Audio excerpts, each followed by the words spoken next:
Hello, gamers from around the world. This is Boxenberger, the video game enthusiast from Germany, and I would like to welcome you to this week's episode of The World of Gaming, the number one podcast where we discuss everything that happens in gaming.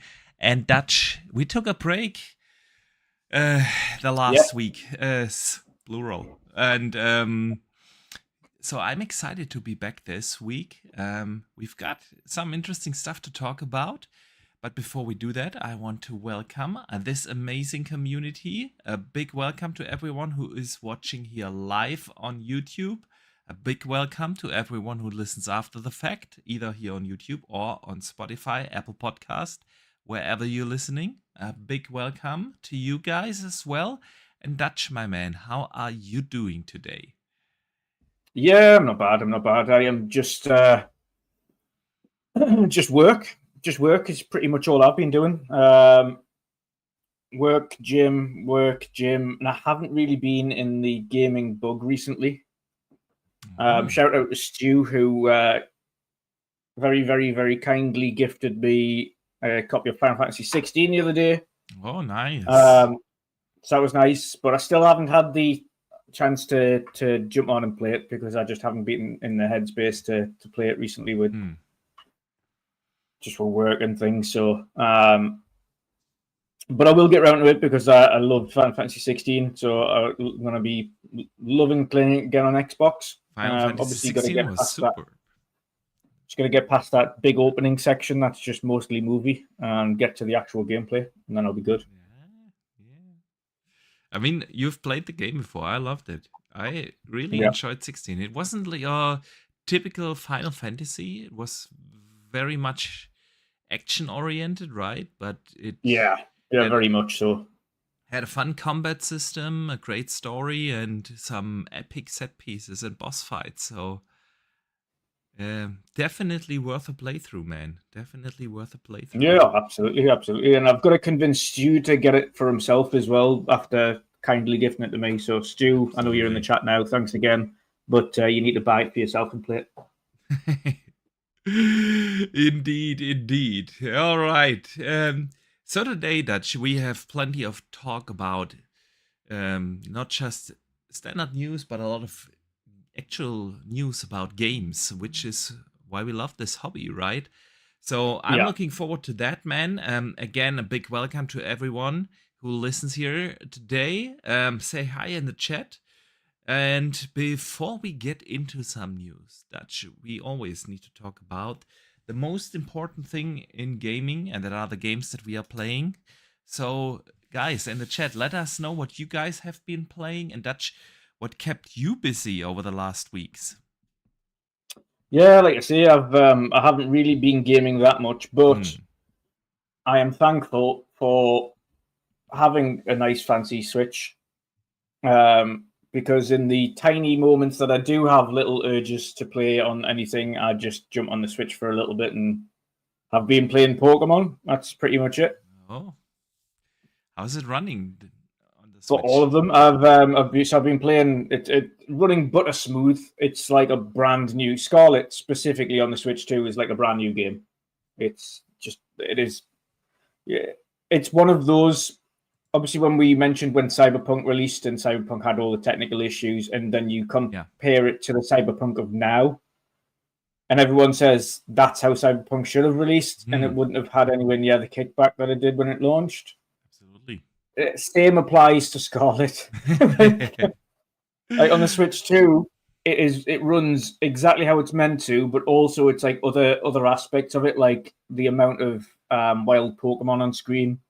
The distance in which they generate, the distance in which they appear, how long they stay on screen for, like all of that is like up a significant amount compared to what it was on the Switch. In certain areas of the map on the regular Switch, it was like really dropping into like low teens for frame rate, and on this it doesn't even notice it. So this is how Pokemon Scarlet and Violet should have been played. And I think as well, if it had released like that, it probably would have ranked up there. And you see people have played it now, and I've seen more people talking about it since it went onto the Switch 2 and that version, and they're saying it is an entirely different game, and it would be placed up with one of the best Pokemon games that have released in recent times based on its Switch 2 release. But if we're basing it on its Switch 1 release, it deserves to be ranked lower because it was a technical mess. So, yeah, people are loving it. And if anyone hasn't played Scarlet or Violet and have a Switch 2, then now is the time to play it before Z and A comes out. Yeah, man. We can discuss and talk about, performance and stuff not being that important because it's all about the gameplay. It's all about the fun, right? But at the end of the day, if a game runs horrible, it kind of breaks the fun. It does completely. Yeah. Sweet. So let us see what the community has been playing. Mambo Chess in the chat says, "Hey guys, I'm listening from France whilst holidaying away from the UK. Fantastic, man. I hope you do enjoy your vacation, man." He says he has been playing and completed Dying Light and the DLC, and then he also played the Banishers. And Banishers, man, is fantastic. It's definitely the most underrated game of last year. Definitely. Nice. Such a fantastic game. And he's all been playing that all on his Steam Deck. That's fantastic, dude. Dustin Lambert in the chat says he's got all the 1,000 achievements on Doom: The Dark Ages, Ayuden Chronicles, 100 Heroes, and Dungeons of Hinterberg. Now he's going through RoboCop. Awesome, man. RoboCop, the new add-on, just released. I have downloaded it, but I haven't started it yet. But RoboCop was such a fantastic game, man. Nice. I've got Sins playing RoboCop in the chat here. He's saying, "I've been playing RoboCop since it dropped on Game Pass, and I've been enjoying it quite a bit." And also BT Maverick, he said, "Have you guys tried Eric Sholm yet?" He's 9 hours in. It's an isometric stealth puzzler game with some Plague Tale vibes. Really good. No, I haven't even heard of that game, to be fair. So that sounds awesome, though. I might be mixing it up, but I think it just dropped in Game Pass. Might be. I've never heard of it, so sounds interesting though. H. Julia has been playing Wuchang Fallen Feathers. Another game I have downloaded and not yet started. But I fully intend to do so. I hear a lot of good things about it, man. Heavy Cloud Gamer has been playing mostly on GeForce Now, and he says it runs flawless here in Norway, and says, "So yes, I can say it looks better and runs faster than Xbox Series X or PlayStation 5 Pro." Yeah, man. NVIDIA's GeForce Now has become really the bench in streaming services, and is fantastic. So I've been playing a lot of Tony Hawk lately, man. Tony Hawk 3 and 4, the remake. It's just pure fun. What can I say? I mean, if you don't like Tony Hawk, you're not gonna like this one either. But I have so much nostalgia, and back in the days, I've played hundreds, if not thousands of hours of Tony Hawk 1 and 2, right?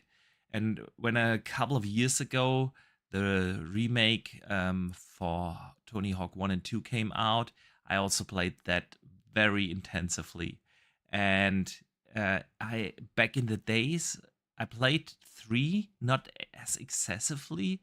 And I'm not sure if I even have played Tony Hawk 4, because when that came out, everyone hated it, right? For some reason. But now in the remake, I'm absolutely having a blast. It plays perfect, just like 1 and 2, the remake, and it is fantastic to play some, parks I'm not that familiar with. So, yeah, man, Tony Hawk is absolutely super fun and has been taking up most of my gaming time. Nice. and on my Rock Alley, I have been playing Batman Arkham Origins again. I got that recently in a sale for I think €3 or so. And since Batman Origins isn't in the digital store on Xbox for some reason, I thought I need to add that to my library, and probably very soon I'll be able to play that on my Xbox as well through Steam Access. But yeah, man, Batman Arkham Origins is such an underrated Batman game. It's definitely not the best one in the series, but it also got a lot of hate back in the days for some reason. But it actually has a great story. It has some of the best boss fights the series has to offer. It's just a really, really good game, and it runs fantastic on the Alley. Yeah, on very high settings, butter smooth. Love it, love it. So yeah, that's what kept me busy these last few days and weeks. Let us see. Did I miss someone in the chat? I think we covered the chat. Did we miss someone on your end, dude?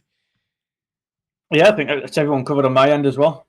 Sweet, sweet. Dutch. Then let's get into some news. Since you have already mentioned the Switch 2 and you're loving it, the Switch 2 made some headlines this week.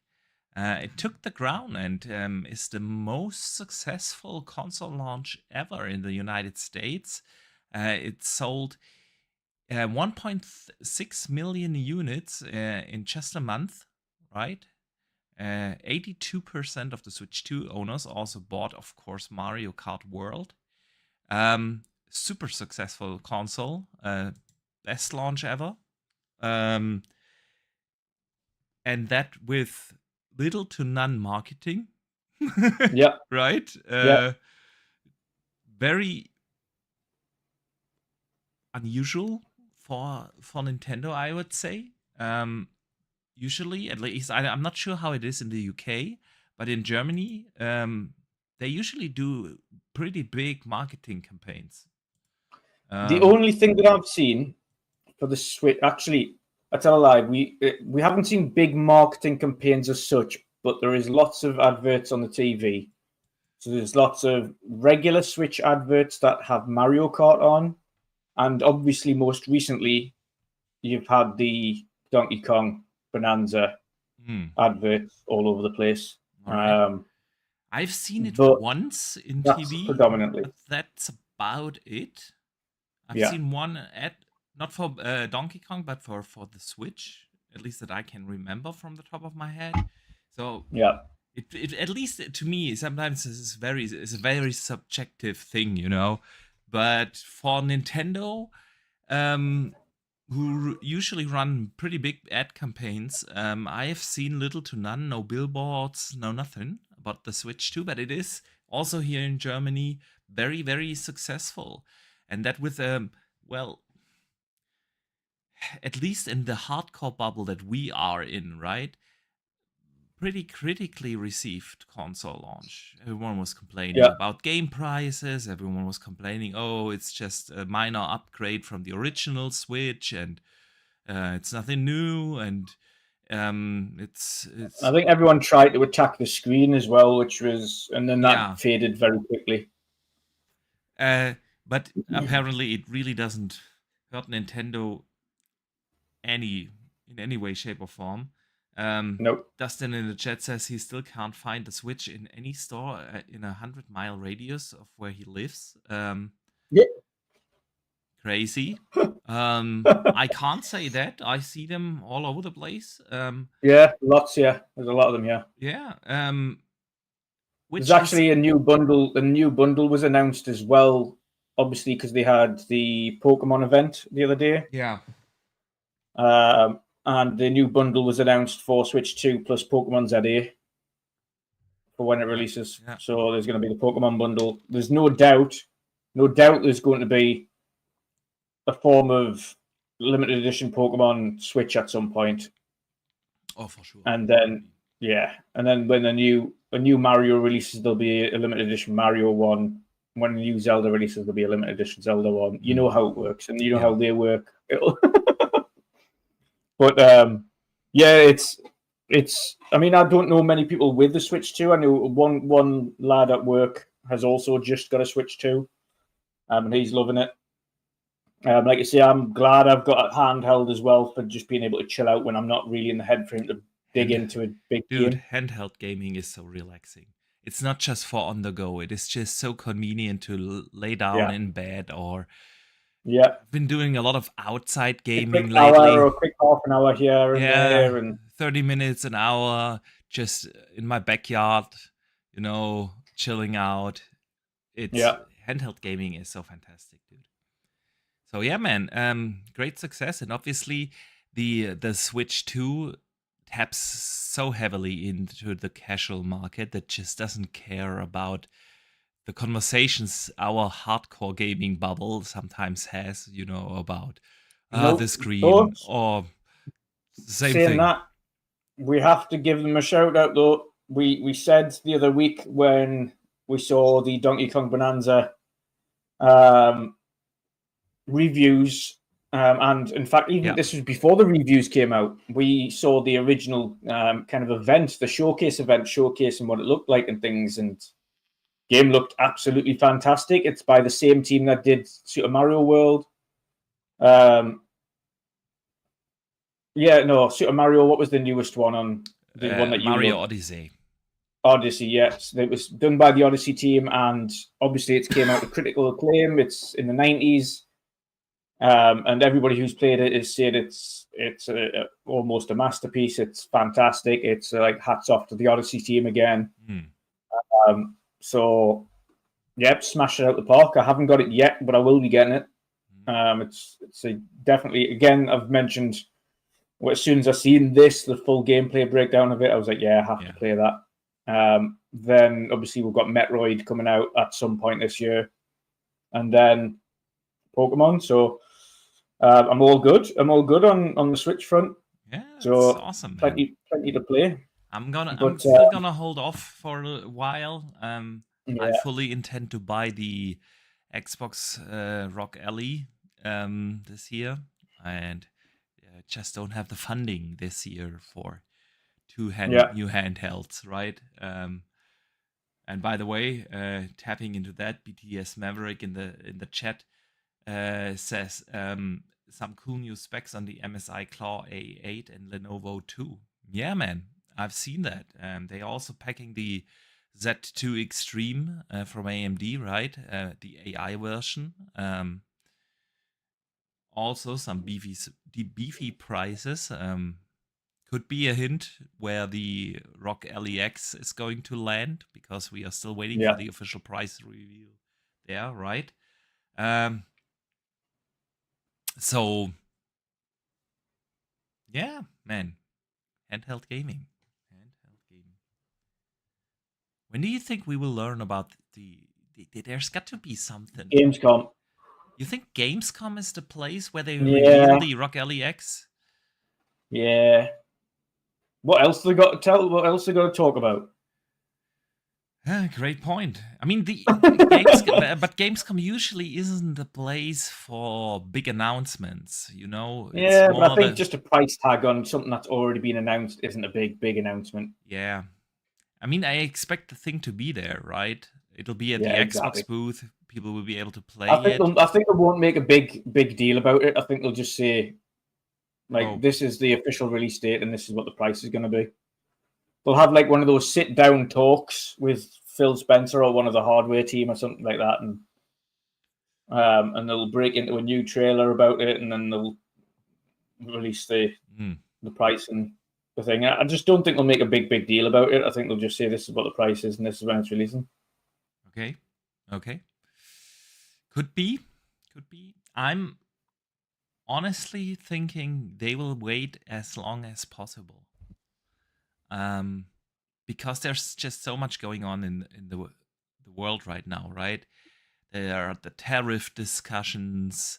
There are a lot of competitors coming out, the MSI Claw A8, for instance, and the Lenovo 2.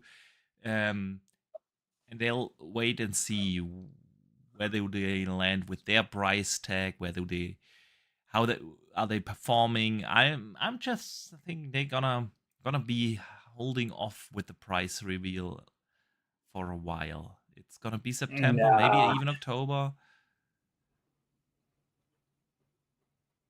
Nah, I think, especially with something that's as big of a price tag as the way it is, you need to get people prepared early. Because it's not like it's a little price tag. This Oh. thing costs like double the cost of a Series X. Yeah.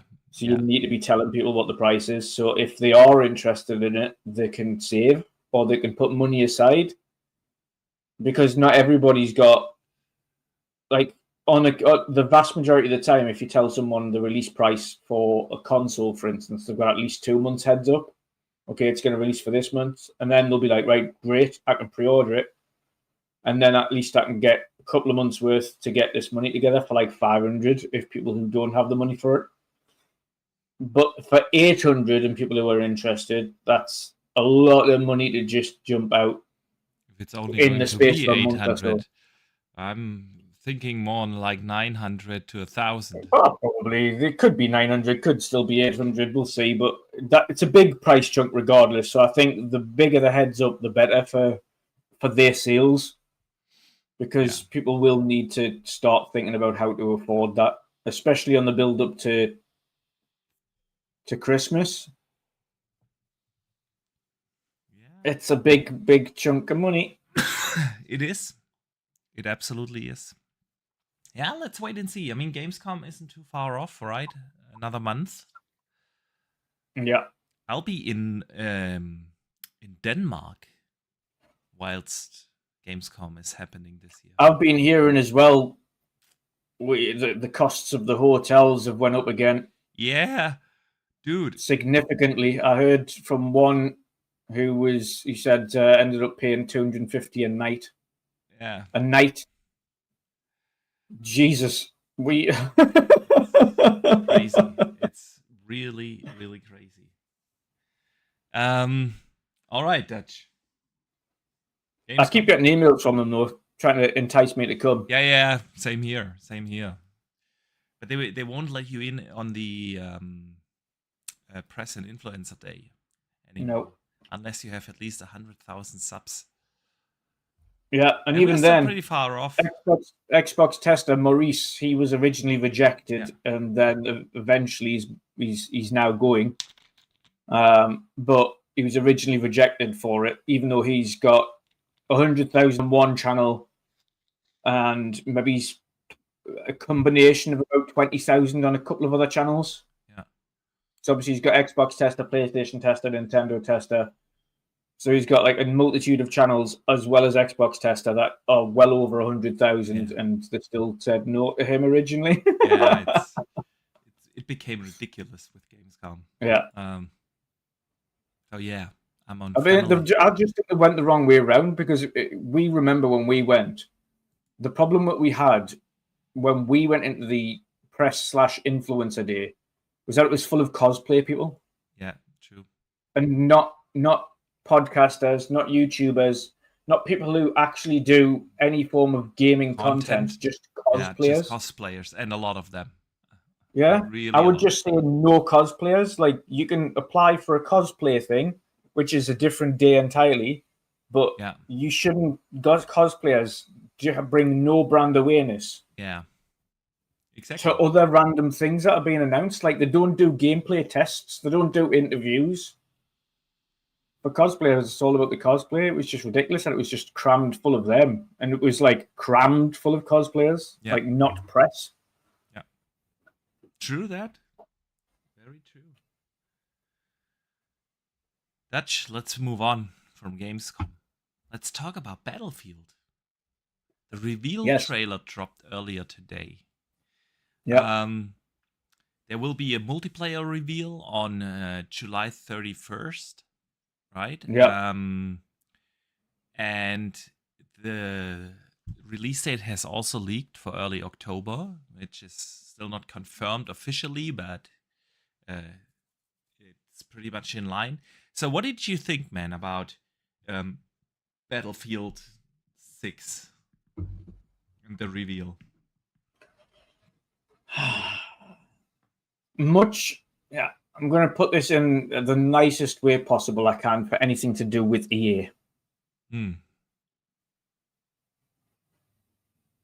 Much like this sports game problem that they've got every year, Battlefield has had the same issue every time it's launched for a while now. Since Battlefield 4 and Bad Company, there hasn't really been a fantastic Battlefield. Battlefield 1 was okay, Battlefield 5 was okay, Battlefield 2046 or whatever the hell the last one was didn't live up to expectations. Yeah. And so I'm really like, trailers are, I just don't hold my breath anymore. It's like, yeah, it looks all fancy, it looks cool, it looks great, but I probably still won't get it at launch because I just don't trust it to be running correctly at launch. I feel like it's going to have a lot of issues at launch, just like the last Battlefield did. It's going to be, I just don't trust them. I don't. It's very hard to be positive about them. I mean, the trailer looked good, really good. Yeah, like in terms of visuals, absolutely fantastic. Of course, a lot of action. I like the setting.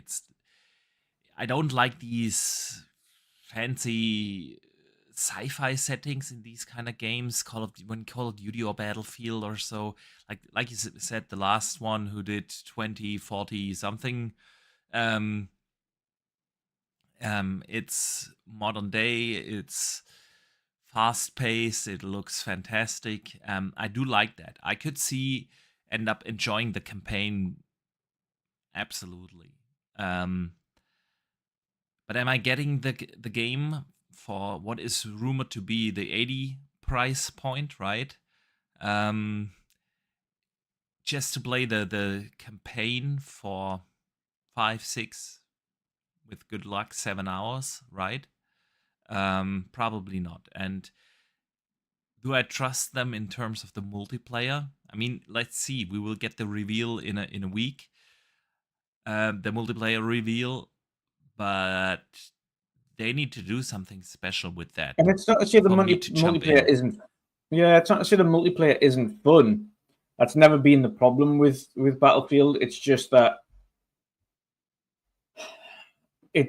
there's always a lot of issues, technical issues with the multiplayer, especially at launch and just after launch. There's a lot of technical issues with it.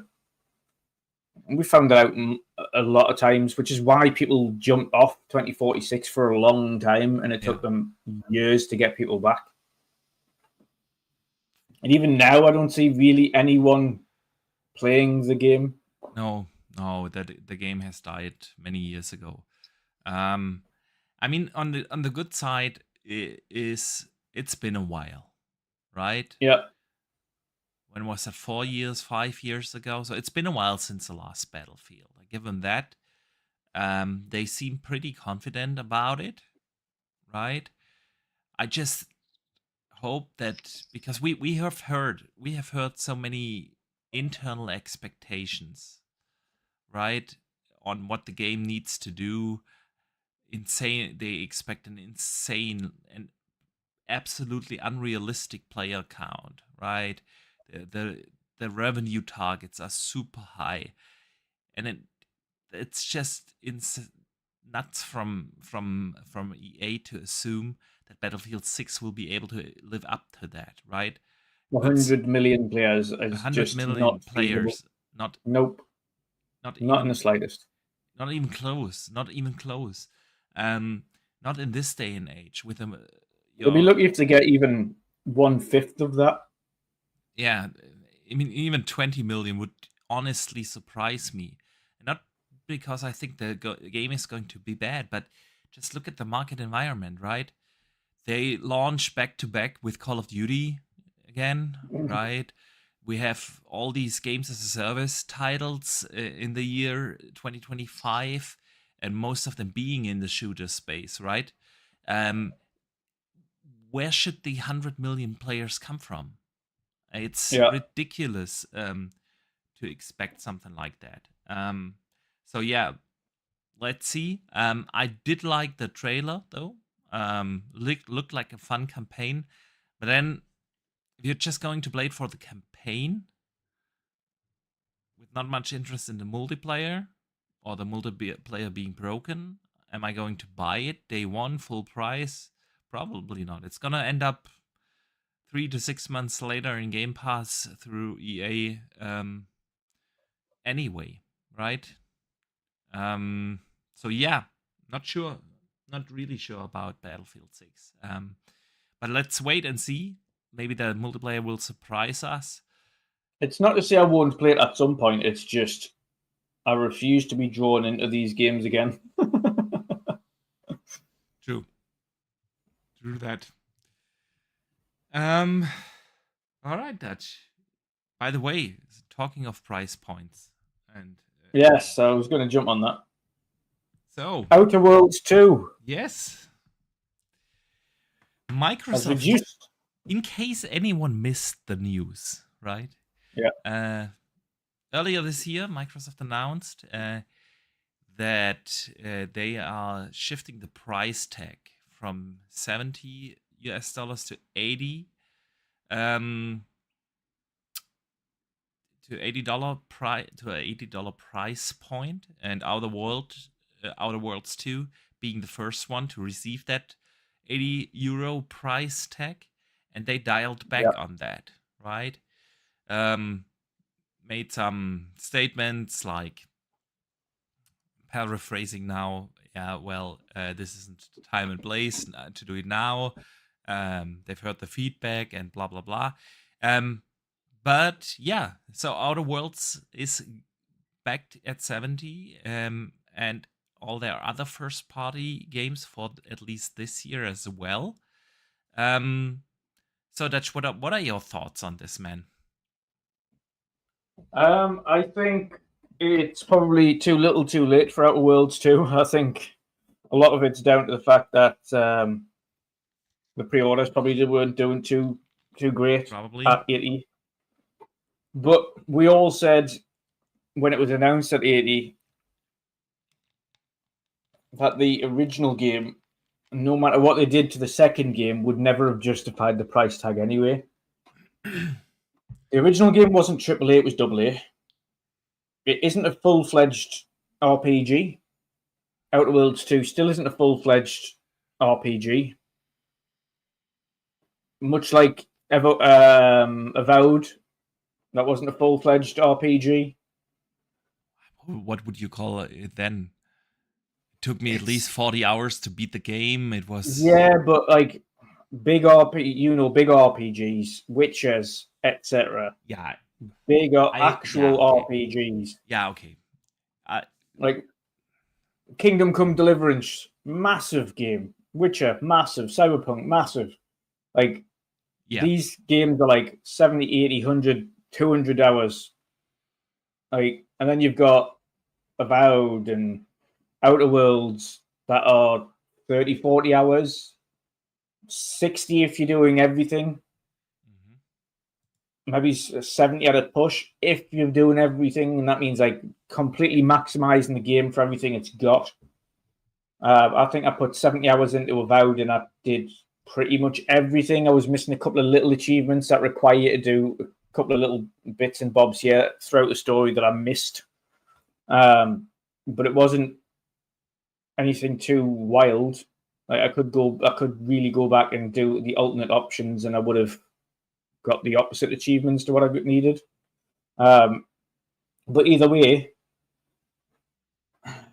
I just don't feel these games justify the 80. They're not ones that jump out, and it's stupid to say. I think it's stupid to say justify the 80 as if we should be justifying any games at 80, because I don't think we should be justifying any games at 80, let alone talking about this one. But when you're talking about games that justify 80 price tags, if Cyberpunk fully like released brand now with all the content it has now, including Phantom Liberty, that would be 80. If Witcher released now with all the content that it had released, that would be easy 80. No, these are games that are justifiably okay. If we're going to talk about 80 and what they're worth, they're $80 games. We're talking about GTA potentially being 100 quid, but analysts think no, that'll probably be 80 quid as well. Like GTA, probably justifiably 80. We don't know how good the campaign's going to be. We don't know how good the new online's going to be. So we'll have to wait and see on that. But there's certain games that jump out and you think, for all of the content that they bring and the quality of the content that they bring, that's justifiable. But having played the Outer Worlds 1 all the way through, and I loved it, that I wouldn't even justify like 70 on that for the content it has. It's not that big of a game, and it's like a RPG light. And Outer Worlds 2's added some mechanics, but it's still really an RPG light. Yeah. I get what you're saying. Still don't want to jump on the, well, that's just a AA game train, because if I look at the quality that Avowed provided, I've played many so-called AAA games that haven't provided the quality. And oh yeah, there's plenty of AAA games that are horrific. Yeah, so but see, man, the thing is, here in Germany they are still 80, because that has been the normal price tag anyway. Nevertheless, of course, it's a good thing that they dialed back on that strategy. And I don't just look at it from an Outer Worlds 2 point, because Outer Worlds 2 was just supposed to be the first one from the Xbox games that received that price tag, right? But they redacted that from everything that comes out in 25 going forward, and so that's a good thing. It just makes you wonder again about the flip-flopping that is happening at Xbox, right? Because they just announced that.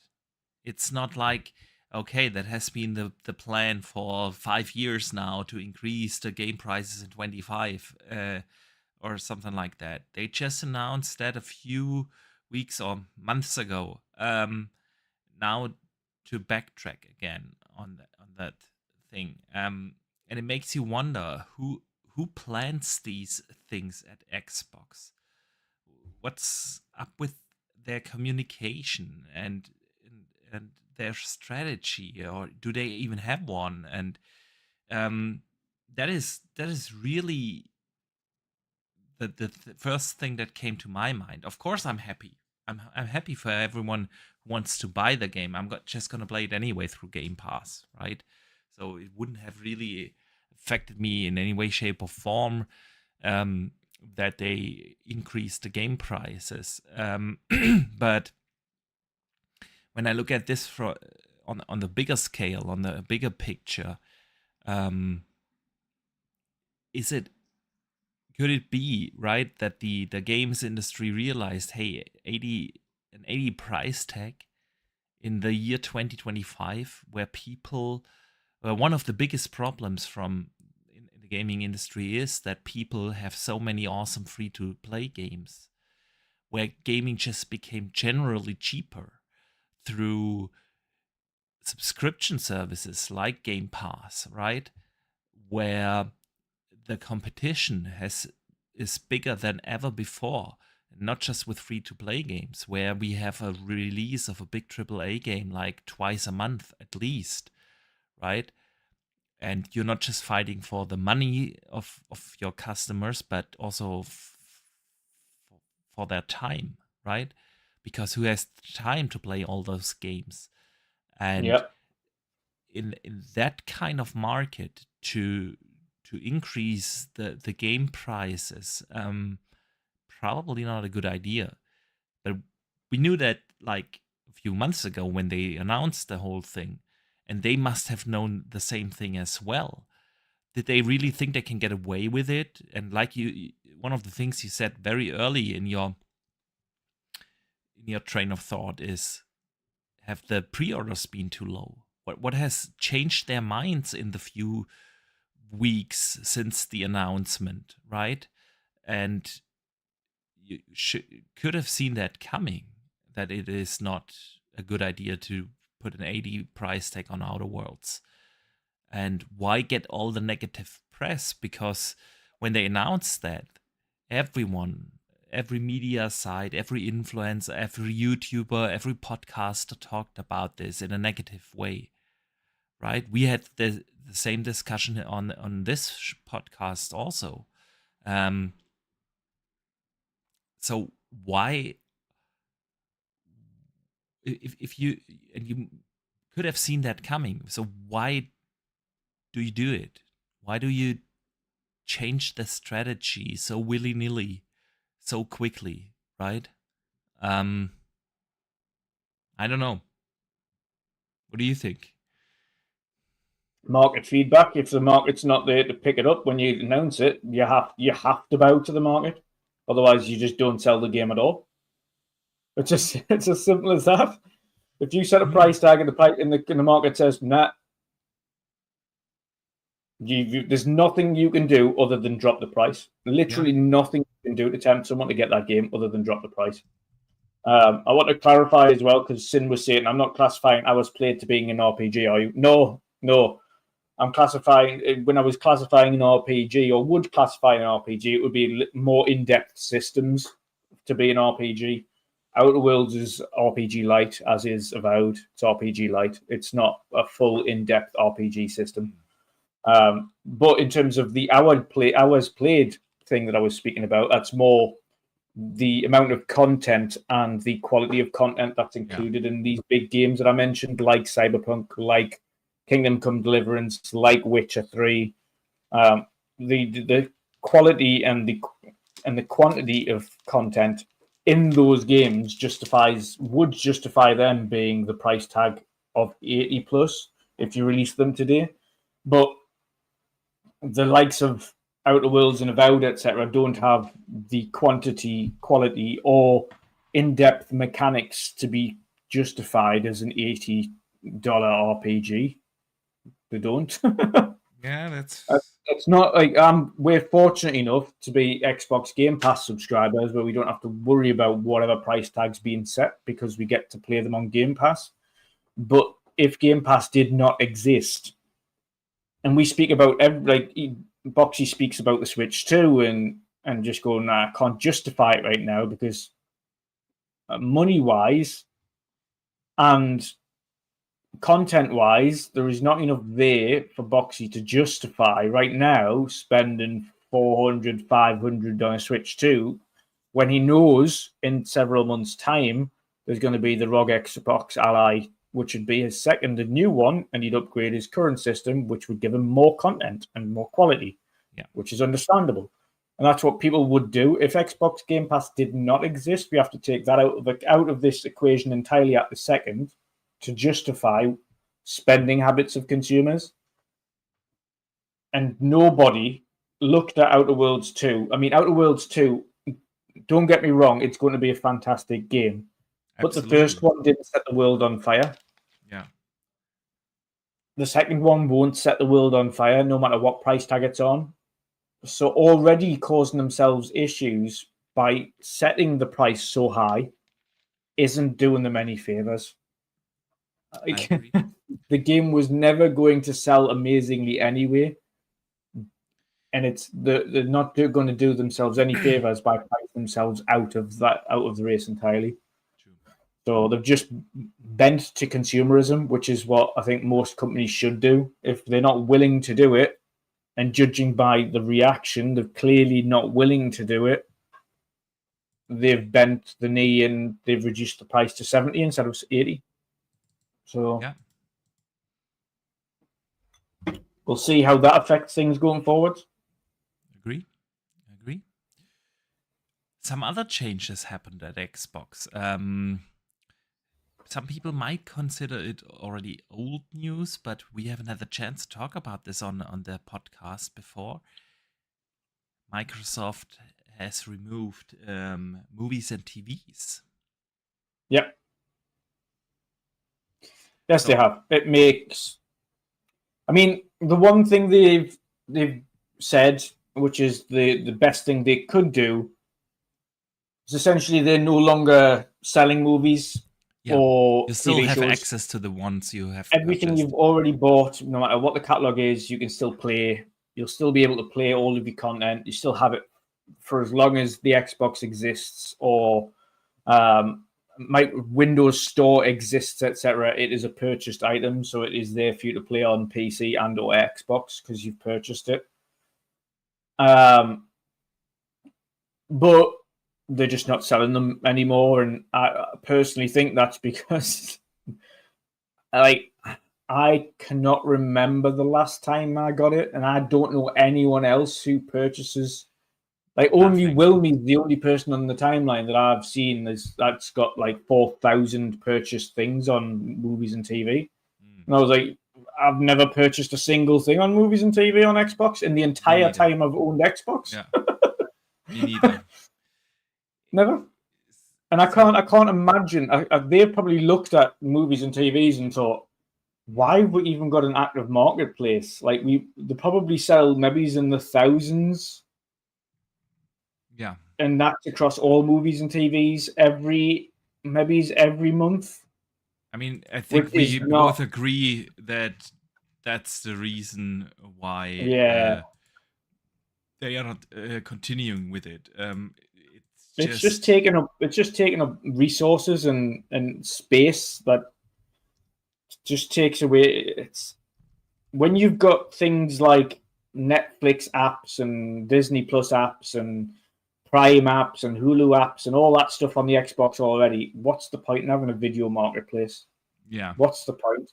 Like, keep it for gaming, and if someone wants to download an app to watch films, then download an app to watch films. But like, I mean, that was the whole problem with the TV reveal with the Xbox One.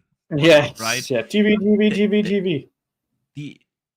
It was so cool to have streaming apps like YouTube and Netflix on the Xbox 360 when no one had the chance to have those apps somewhere else. But by the time the Xbox One was announced, right, smart TVs were already the standard. But I do miss the snap feature. The snap where feature you can was snap live TV. Pretty awesome, though. Yeah, I agree. With your TV in thing where you could plug your actual cable into the back and stream your actual live TV through your Xbox with the snap feature. That was cool. But you know, in this day and age, and for many years now, I can't remember when I have used a streaming app on my Xbox. I have them all on my TV. I have them everywhere, right? And that was already the case back in 2010 or whenever the Xbox One came out. That's just it already became the standard to have these apps for Netflix and Amazon and so on your TV, right? So there was really no need for that anymore. And the same goes, of course, for that service. When services like Netflix, where you just pay the monthly fee, and Disney and so on became the standard thing to do. Who went on Xbox movies and TV to buy movies there? That's, like you said, there. I really don't know anyone personally. So yeah, I'm not gonna miss it. It's just a regular or logical thing to do for them to shut that service down. Yeah. But yeah. They also decluttered the store on Xbox as well. Right. Pyro in the chat says, Microsoft Movie and TV app used to be my main digital library, but due to the restrictive, uh, uh, but due to how restrictive it is to access, I moved to Prime Video to buy movies and shows last year. Yeah, that's where I buy shows. I buy them on Prime if they're not for free available on Amazon Prime or Netflix or Disney, um, which rarely happens. Yeah, Rarely buy the games. only purchased items I've got is on Prime as well. Yeah. But good to know that Pyro was one of the users for Microsoft Movie and TV. Interesting. All right, Dutch. Let's stick with Xbox for a bit. Starfield. Let's talk about Starfield. After the massive layoffs recently, a lot of people really didn't know what are or how is the future going to look for some of the ongoing games. We had no idea how is Rare affected with Sea of Thieves after them canceling Everwild, right? And so on. And of course, the same question went to Bethesda. They also had to lay off people, and we know they are working on Elder Scrolls 6. They have already released a Starfield DLC. Nothing has been properly announced, like with a trailer, no Starfield DLC announcement or so on.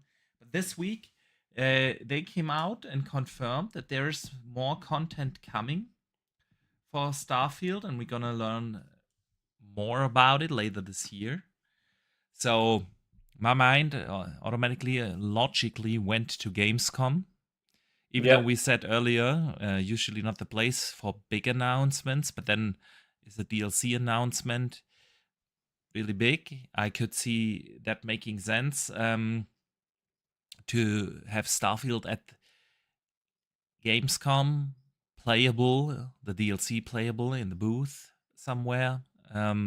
So what do you think, man? Is it good? Should they just focus on Elder Scrolls 6 and get that out of the door? How are you feeling about new Starfield DLC? I still haven't played the previous DLC, so Really? Yeah, I have it. I just haven't played it. I will at some point. I mean, it's probably a good chance if they release some more DLC to play them both back to back and get them both out the way of. I enjoyed the game. Don't get me wrong, but I mentioned this when I'd finished playing it the first time round. While other people absolutely loved Starfield, it didn't hit the same highs for me as Skyrim did. And I didn't have the same nostalgia or same wonder or anything I did. And I still loved the game, and I spent countless hours crafting and making spaceships and stuff like that, and it was still intriguing. Still very much enjoyed the game. I just didn't have the same buzz that I had with Skyrim. Same fondness for it. That's because it's not high fantasy, right? But hang on to that train of thought. Let me shout out Pyro in the chat, who sends in a £2 super chat and says, "Yes, I'm alive. I missed you guys." Yeah, great to see you, brother. I hope you're doing well. It's great to have you back here in the chat, man. Yeah, that Starfield. See, I really, really like the game. But it is unfair to compare it, of course, to Skyrim. Skyrim is one of the best games ever made. It's in my top 5 easily, right? And sometimes it's also like Skyrim came out in a very special time in my life, right? And I played so many hours of Skyrim. And then, of course, it's high fantasy. High fantasy is just the best setting for RPGs. There's nothing even close to it, right? And then, again, it's also something time and place, right? When you play it. And so if I of course, look back to Skyrim. I have so much nostalgia for it that it is kind of unfair for any game like to compare it towards that, right? It's probably very similar with The Witcher or something like that. Yeah. But I really did enjoy Starfield. I don't think it deserved the criticism it got. It was a fantastic RPG. Yes, it was the Bethesda formula, but that's what I want from a Bethesda game. And Yeah. it's not like they release a Bethesda RPG every other year, right? Yeah. So I'm absolutely fine by playing a Bethesda game every 6, 7, 8 years that follows that formula. And it was really, really well done. I really liked it. Did enjoy, the dogfighting mechanics, the space fights. I really enjoyed the diversity of the planets you can discover. Yes, some of the planets are not that super interesting, but that's what space is like, right? The main areas, the main hub cities were really well crafted. I thoroughly did enjoy the story. So I really, really did enjoy Starfield. And also the DLC, by the way. I've played it, unlike you. Yeah. And Starfield is probably my most played game on the Rock Alley. It's the one game I never uninstall on the Rock Alley. So I'm, of course, super excited for Elder Scrolls 6. And I want that rather sooner than later. But that doesn't mean that I am not looking forward to a Starfield DLC. I was just Yeah. surprised to hear that they made it sound like it's really actually coming this year, right? And then not to include it in the June showcase, like 6 weeks ago, 6-7 weeks ago, we had the June showcase, and it wasn't Yeah. included there, and yet they made it sound like it's still coming this year, right? Yeah. So yeah, I hope they place it properly, because even though right now in July we don't have that many releases, that's going to start with August, right? Mafia is just around the corner. August, we have tons of releases, also DLC coming for Indiana Jones and other games, right? And then September, October, November is gonna be super busy. And I don't think it's a good idea to place a DLC for Starfield right in there. If you want to release it this year, then really release it close to Christmas, maybe. But yeah, we shall see. What do you think? It's still coming this year, or? Probably, and it'll probably drop in the middle of everything because Xbox love to do that. Yeah, they kind of do, right? Self-sabotaging themselves. They like standing on rakes. Indeed, they do. Yeah, indeed they do. All right, all right. So yeah, now that we talk about it, I kind of want it even more, man. I would be in the mood for some Starfield right now. I would be in the mood for that. Just go back and play it again. Go and start a new game. Yeah. See, can we spoil a little? I'm not trying to spoil too much. So if you haven't played Starfield and intend to do that, you might want to skip the next minute or so. Mild spoiler warning here. But when you finish Starfield, I thought this was one of the best endings in a game and the best way I've ever seen in a game to introduce New Game Plus. I've not seen you cannot name one game that did the introduction to a New Game Plus in such a fantastic way. But the thing is, it really isn't New Game Plus like you are used to it in other games. Yeah. Because you lose everything. You lose everything and you start over from scratch. So I did that. And now I have an awesome character again, and I have an awesome ship again, and I have an awesome base again, and I have. But at least you've got the Starborn suit. Yeah, but that's kind of shit. So Yeah, I know it is.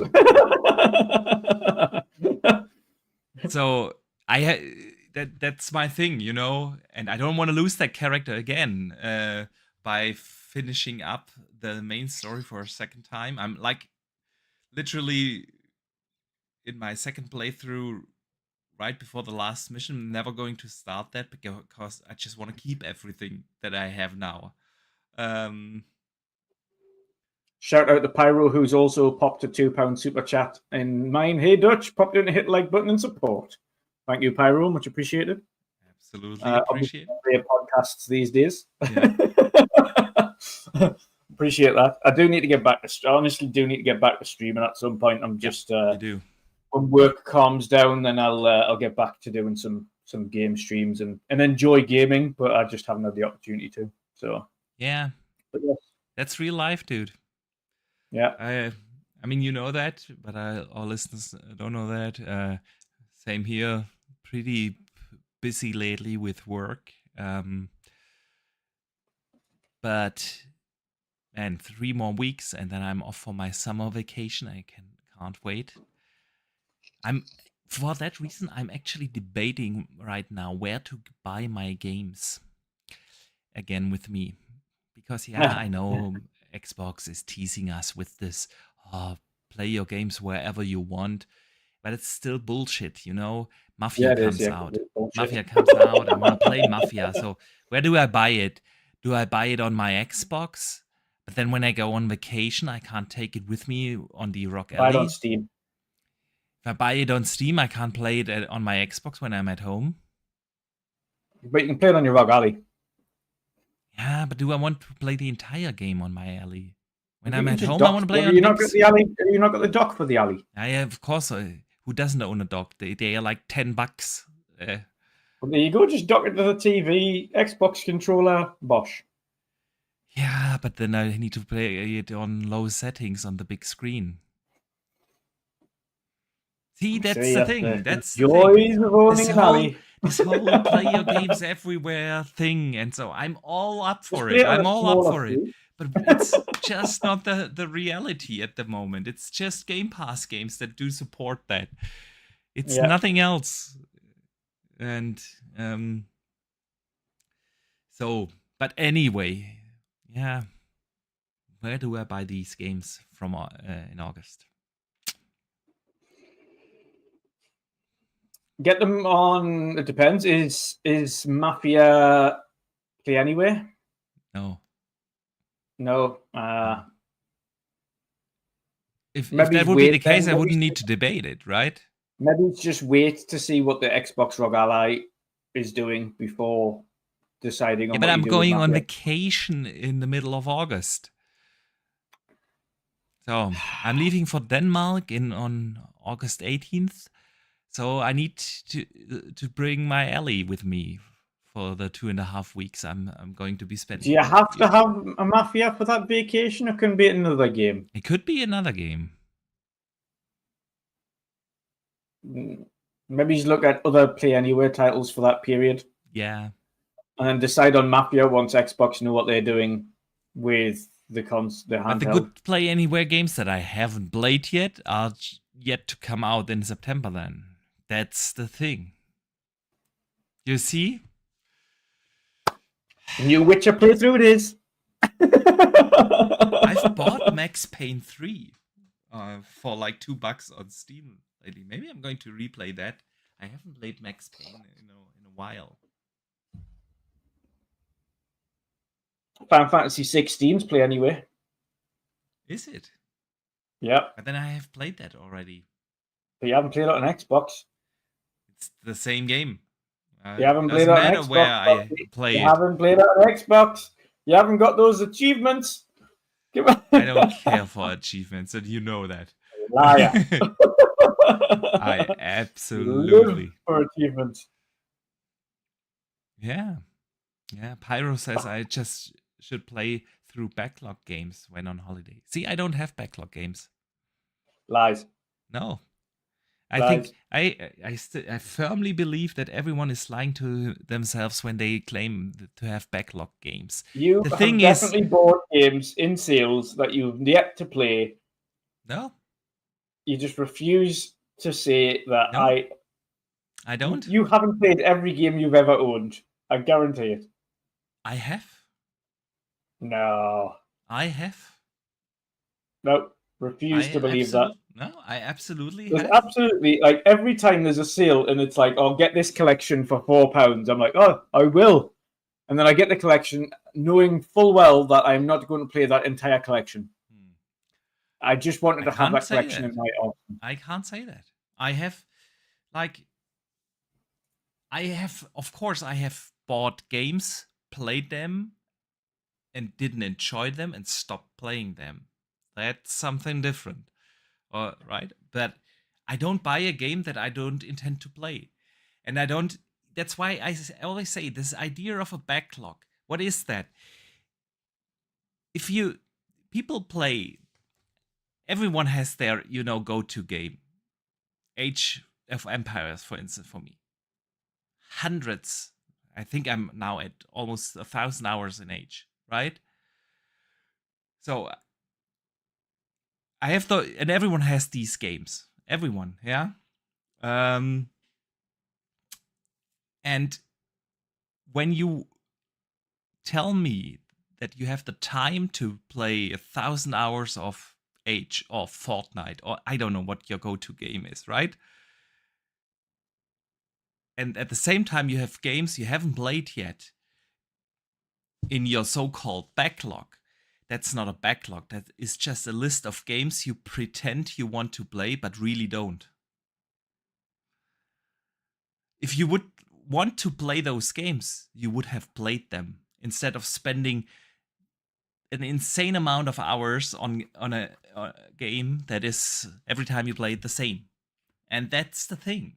And that's why people have a list of games they pretend they want to play. But that's not a backlog. And I'm honest with me. I don't buy the games I don't want to play. I just buy the games and I play them. And of course, sometimes I have one game in a backlog because if two big games come out at the same time that I want to play both, then I start the first one and then the one other game is in my backlog, but I get right to it after finishing the game I'm currently playing. And that's why I can honestly say I've not a single game in my library I haven't played. I didn't like them all and finished them all, but I have absolutely played them. Hmm. Hmm. Absolutely, Dutch. Absolutely. Hmm. Yeah, you can wipe that smirk off your face. It's true. It is very true. I don't Foxy's buy. chat. Do we believe that? Do we believe he hasn't got a backlog? I think he does. He's just pretending he doesn't. No, I He really just don't. thinks it. If I don't say it, it's not there. See, I have like one game in my backlog right now. I just earlier today So you do have a backlog. I have bought RoboCop the add-on. You could call that my backlog, but I'm going to finish start that either tonight or tomorrow. That's the one game, but that's about it. I don't buy into this idea of backlog. It's just people pretend they have these games, but if you actually wanted to play those games, you would have played them. And Pyro says, not true, Boxy. I bought Yakuza 3 to 6 several years before I finally came around to playing them, as Game Pass editions kept delaying me from playing them, but I did eventually get to them. So you have finished off your backlog game. The one game you have. Of But course, he did have a backlog. You will yeah, always have something in your like backlog. one game, sometimes I buy a game and then I'm just finishing the game I'm currently playing before getting to it. That's my entire backlog. And that's it. Hmm. True.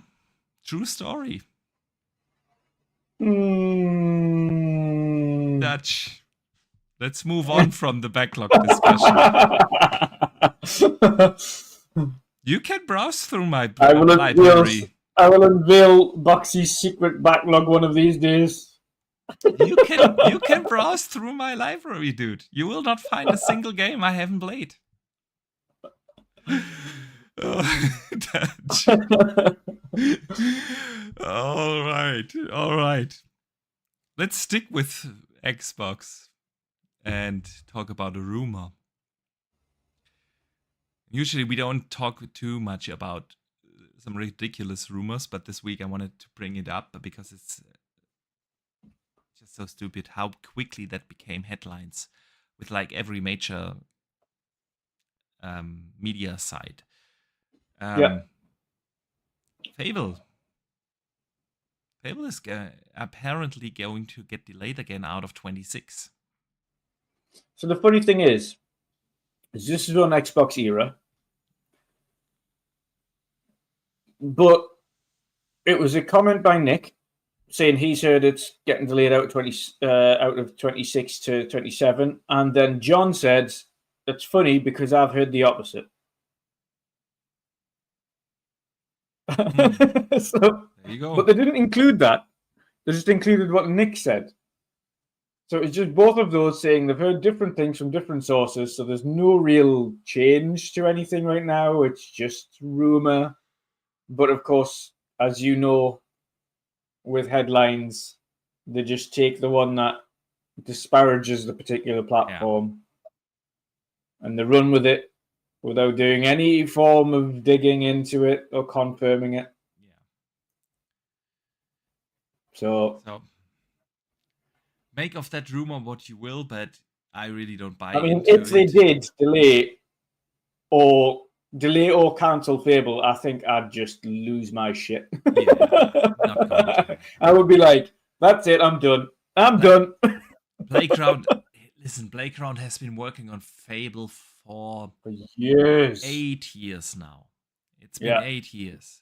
Back in 2017, they confirmed that they are working on an action RPG. At the time, they didn't reveal it was Fable, but they confirmed back in 2017 that they are working on an action RPG. So Fable has been in the works for 8+ years. They are not going to cancel it now. Not after it being shown off so many times already. It was supposed to come out actually last year, then it was moved to this year, now it's 26, and of course there's always a possibility that it'll be delayed again, and we don't know whether they are targeting an early 26 release for it or late. Did they not already give the May date? I'm sure they said May already, didn't they? No, GTA is May. Fable doesn't have a date, it just says 26. Or did I miss something? Maybe someone in the chat knows. But,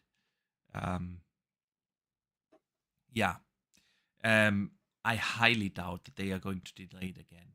Listen, if it comes out in 26, that's been 9 years. 9 freaking years. Eventually, they're gonna have to release it. I don't buy into these kind of rumors anymore. Just ridiculous. So did you Google search just literally just says 26. Yeah, exactly.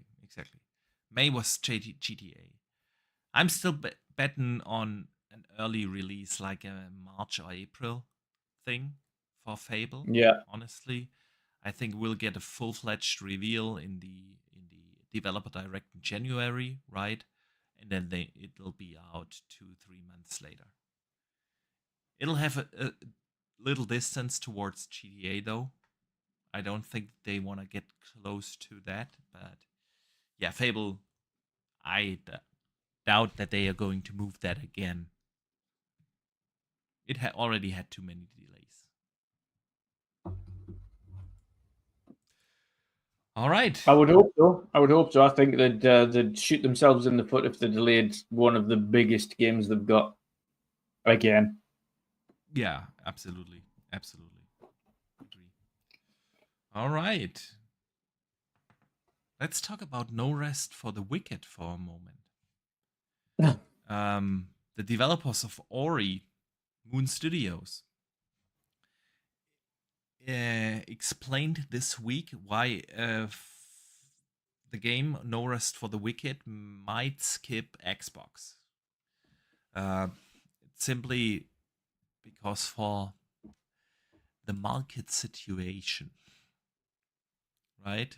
Is the phrasing they used. I think it's been slightly misconstrued. The way I took it is they're thinking of releasing only on PlayStation and Switch at the moment because Microsoft are looking at this platform going forward that may have Steam/Xbox. In which case, why release it on Xbox if there's already a Steam version available that they can just play on the system?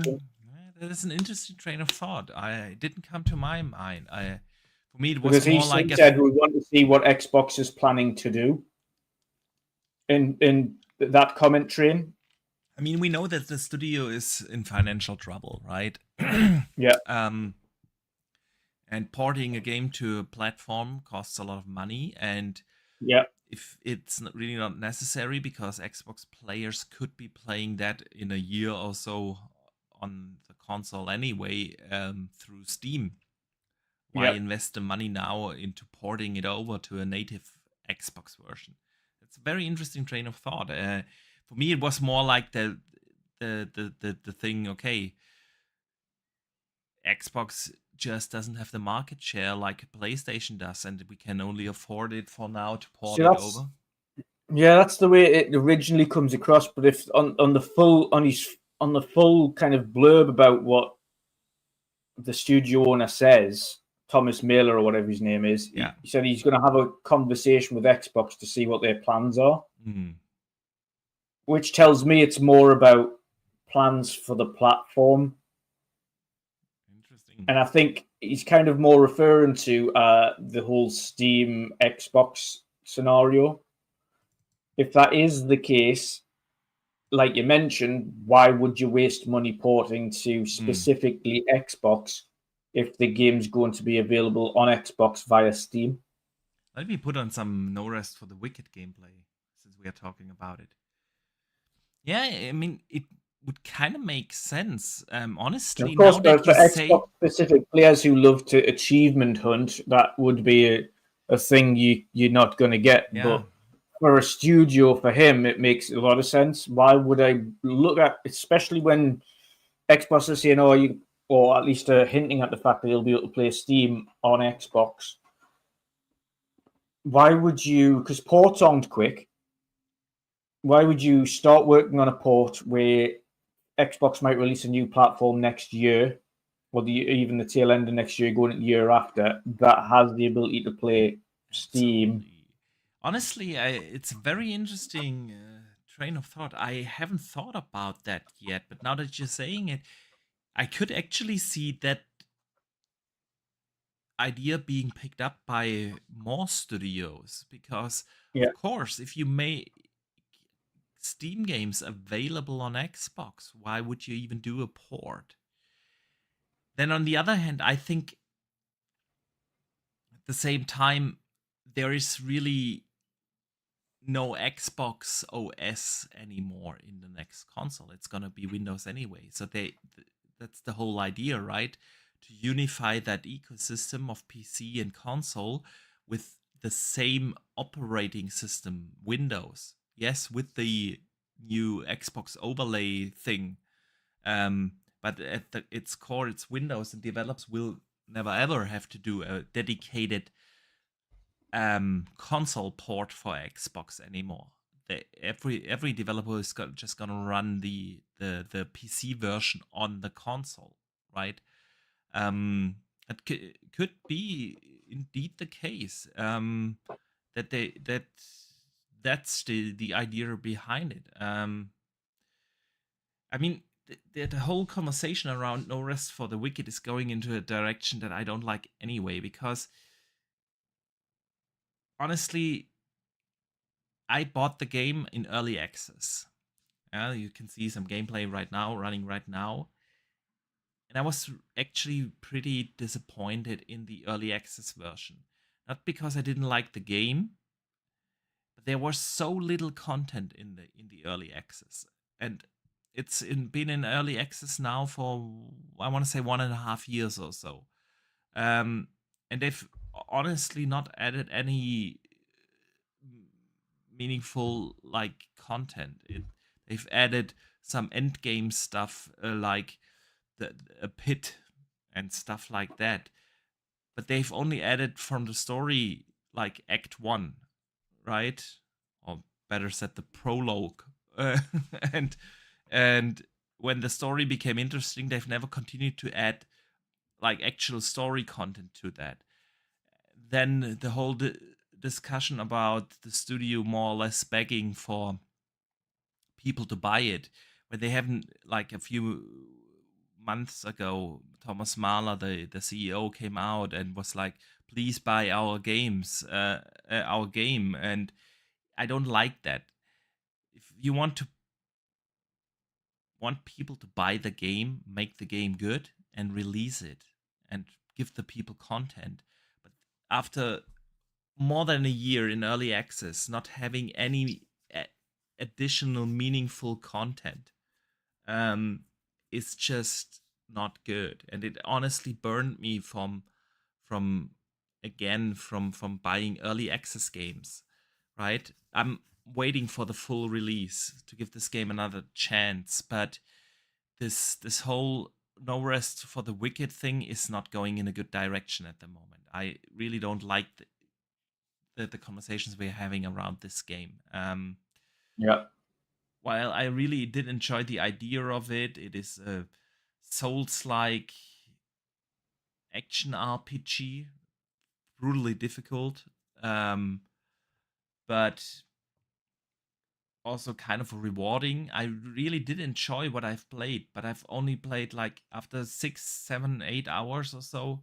You have played everything that the early access version had to offer.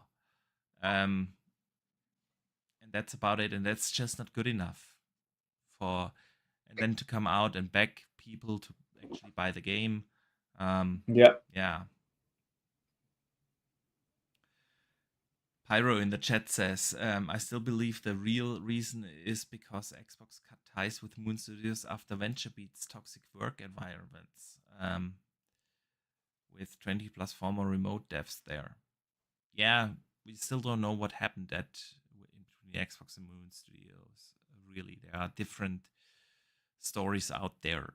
But putting that aside, right? I think if developers want us to buy games, make the game good, and release it, not do this bullshit early access thing. I mean, Path of Exile 2 was also early access. But that was pretty much the full game, the entire end game, almost the entire campaign. It was a pretty full-fledged game already, and very different. After 100 hours in there, you still didn't have played like remotely what the game had to offer. But with No Rest for the Wicked, very different situation. Very different situation.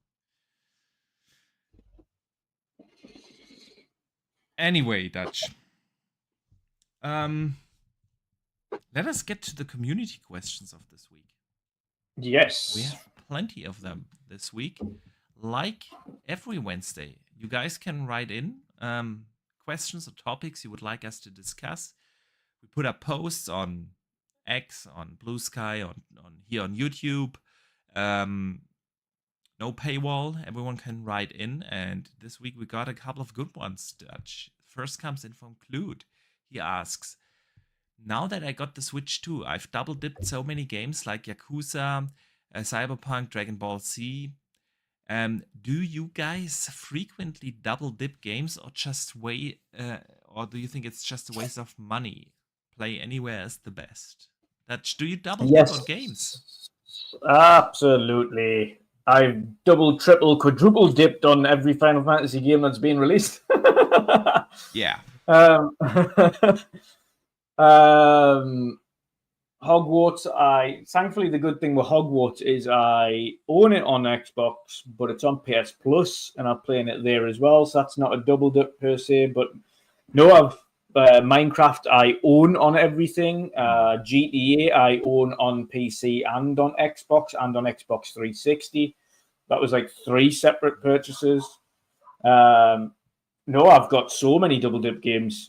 With Hellblade 1, I own on PlayStation, Xbox, and on Switch. Witcher 3, I own on Xbox and Switch. What else? Minecraft Dungeons, I own on Xbox and Switch. Yeah. Crash Team Racing, I own on Xbox and Switch. Yeah, I've got loads of games I double, triple, quadruple dip on. Yeah. And there's probably more to come, to be fair. Like I mentioned, Final Fantasy Remake will come out, and I'll be getting that on Xbox. Yeah, there's a few where I just want to have it, especially with handhelds. I think with handhelds, it makes you want to have it on multiple places as well. Yeah. So compared to the size of my gaming libraries I have across PlayStation, Xbox, Switch, and PC, I wouldn't say I do it often. But of course, there are games here where I've double dipped. I mean, I do Witcher. The Witcher. I do own that on every system. I own it on PlayStation, Xbox, on Switch, PC. And I have, by the way, Dutch, again, no backlog. I've played it on all those systems. I've played it on all of them. I'm really. I would hope at this point, considering how many times you've played them, that you have a full achievements on Xbox, at least minimum. I don't have full achievements on The Witcher. How? Because I don't care for achievements. I don't look them Yeah, up. but even by pure coincidence and happenstance, the amount of times you've played it, surely No. you've done. You know, there's always this. This is why I don't like achievements. I don't want to look up. Oh, I need to dance on one foot while singing "Kumbaya" and throwing 3 bombs into someone's face. But do you not look up, for instance, like there's one achievement for having like this very rare specific set of armor or swords or something like that, and do you not even by No. pure, you don't even look to see what's the best one in the game, so I can not even just outside of achievements, just what's the best armor and weapon, so I can go. I honestly, I really don't care for that. I just play the game the way I feel. It is fun to me. I do the stuff I enjoy, and then I'm good. I really don't look after achievements or trophies or anything. It's just not my thing, dude. It's just not my thing. But yeah, double dipping. I also double dipped, by the way, on Diablo, for instance. At the time when it came out, it wasn't on Game Pass, but it supported cross save. So I bought it on PC and console, so I can play it on the Rock Alley and on console. And of course, I double dip, but not with I wouldn't say I do it often, but there's the occasional game, of course, where I do double dip. Yeah.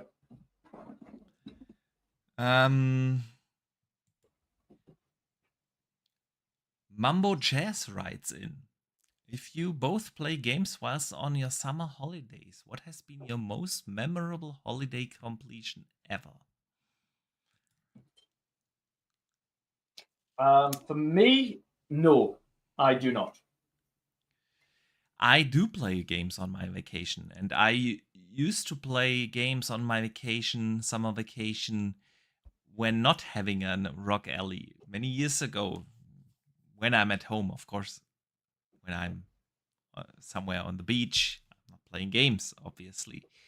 But I do remember one game.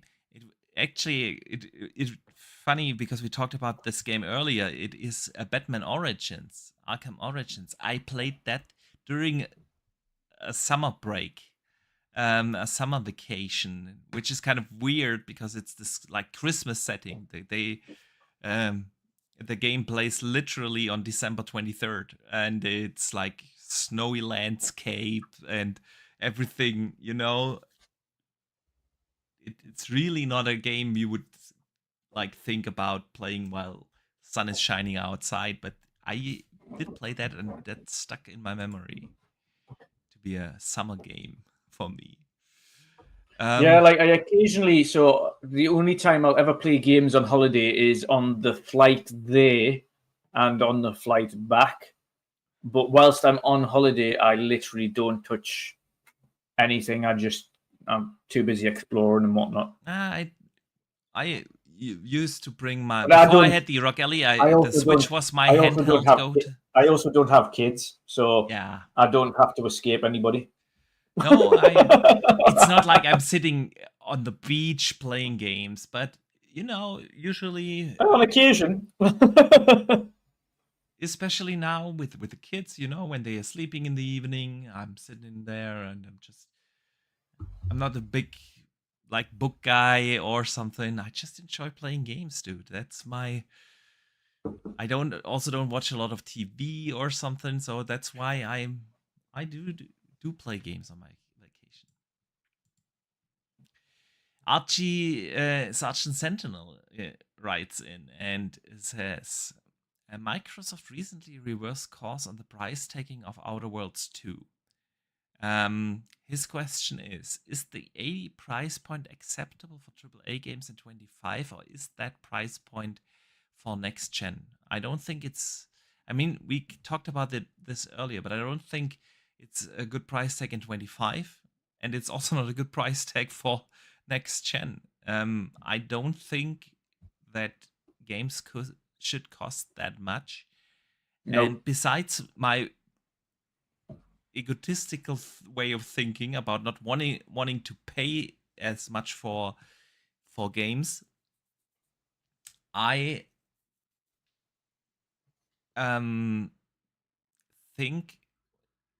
truly think what I said earlier. The competition in gaming has never been higher as it is in this day and age, and it's only getting more competitional in 26, 27, 28.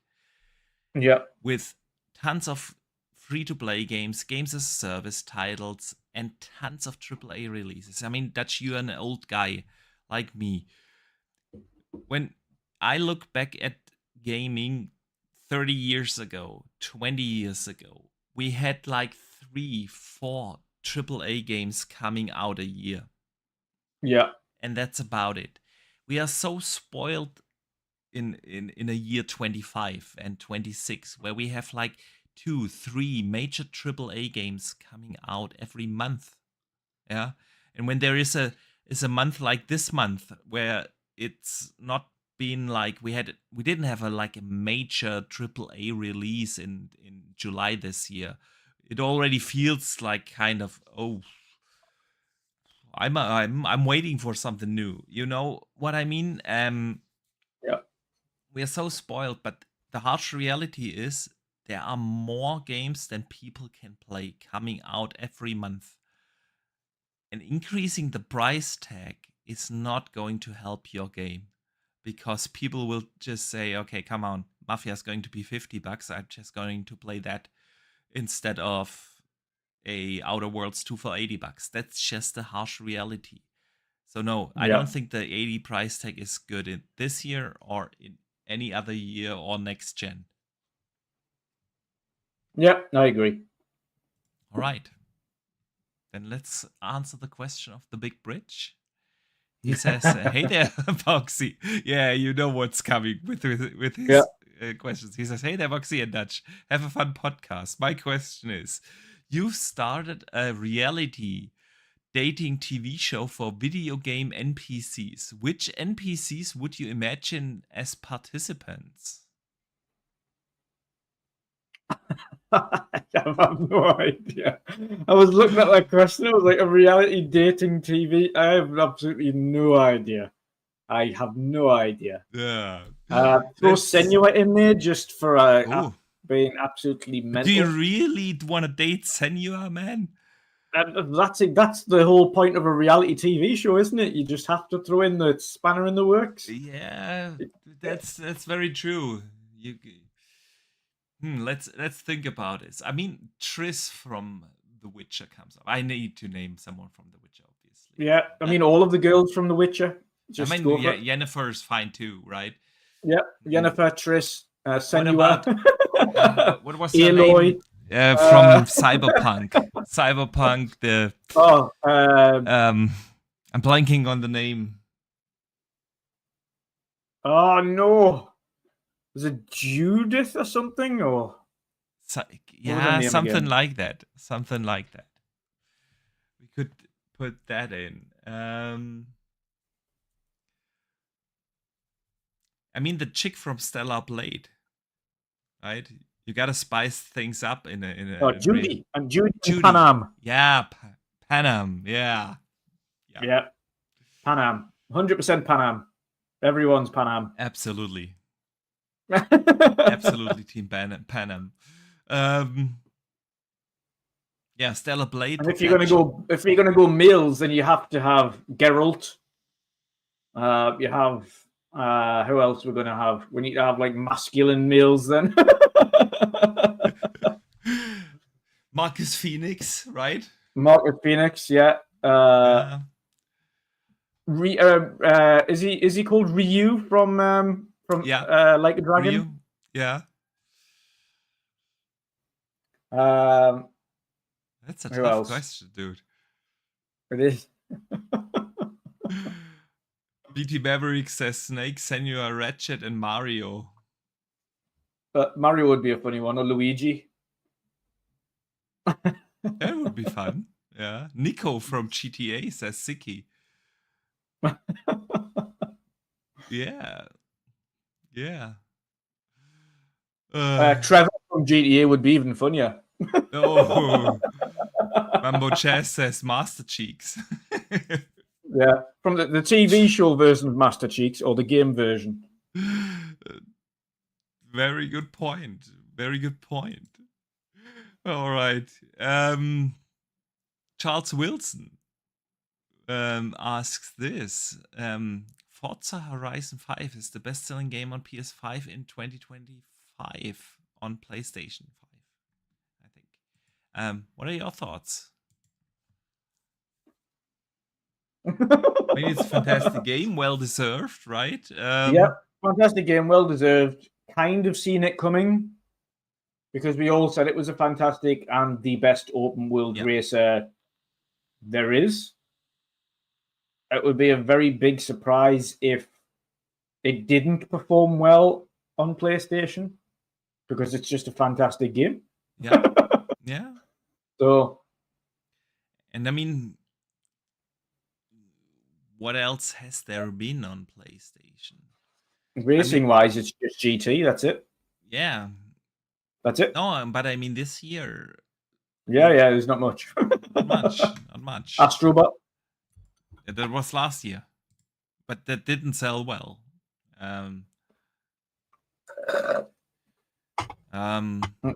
Mambo Chess asks this. Well, that's because they put a big price tag on it. Yeah, that's true. That's true. Mambo Chess asks this. I'm not sure if I'm allowed, but I have a second question. Of course you're allowed, brother. He says or asks this: if you could dream a game come true, could you describe it?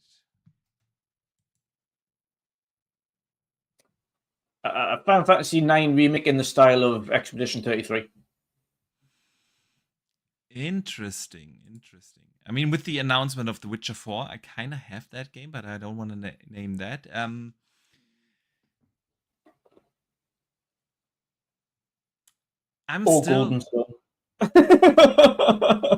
I'm still wondering why we haven't got two kind of IPs in a proper game.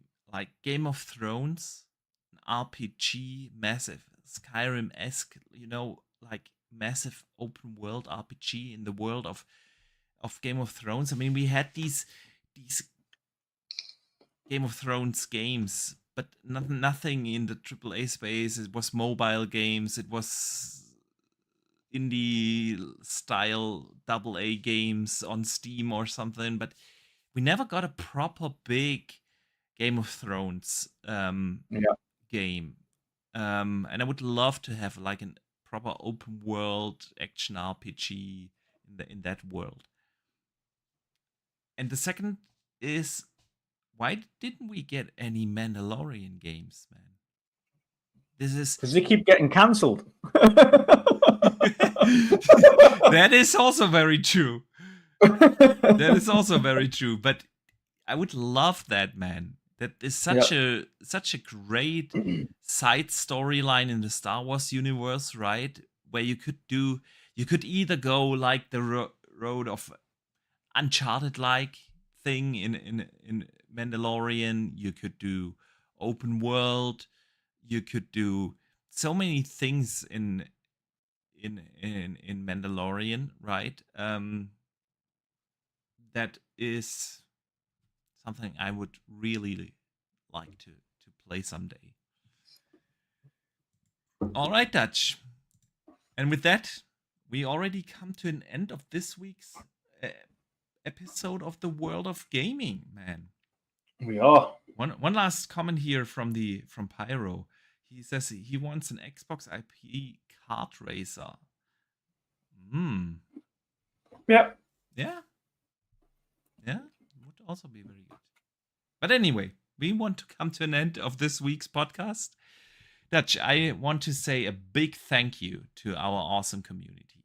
It's always great to see you guys talking with us about what is happening in gaming, about games, about the industry. So we super appreciate you guys. Big shout out to the channel members that do support us here. Big thank you for the super chat that came in. I also want to say a big thank you to our listeners on Spotify or Apple Podcast or any other podcast service you are listening to. We super appreciate Guide as well. Dutch, and before we let everyone out of here, tell everyone where they can find you and what you've coming up, man. Yeah, I haven't really got much coming up, to be fair. But you can find me everywhere at Wondering Dutch. At some point, I will start streaming again when I get my head back into the game. So, yeah, keep an eye on the channel, of course. The Midweek Mix-Up podcast, as you can see right here, is still going for now, but we are going to come to an end at episode 200. Yes, it's going to take a while to get there because of how frequent we're doing podcasts at the moment, but that is the ultimate idea, to wind down on the podcast, just on midweek, not on World of Gaming. We'll continue doing that. But I will continue, even when the podcast's gone, to do other things. I still do like a live reaction to showcases when they come around. I'll still do gameplay streams, and I'll still do maybe the occasional regular podcast where we might discuss films and music and whatnot. You never know over the time, but there'll be some random bits and bobs on the channel. And of course, when I do hiking videos as well. But yeah, just keep an eye on it. Like I say, it's a little bit quiet and things at the moment, but in the future it'll be a little bit different. Sweet. All right, guys. So, of course, we fully intend to be back next Thursday. We've got the weekend coming up. Gonna play some games. Hope you guys enjoy your time as well. There's plenty of stuff to play out there, so I do hope that you enjoy those games. And yeah, let's see you guys latest next week. Until then, don't forget to game on.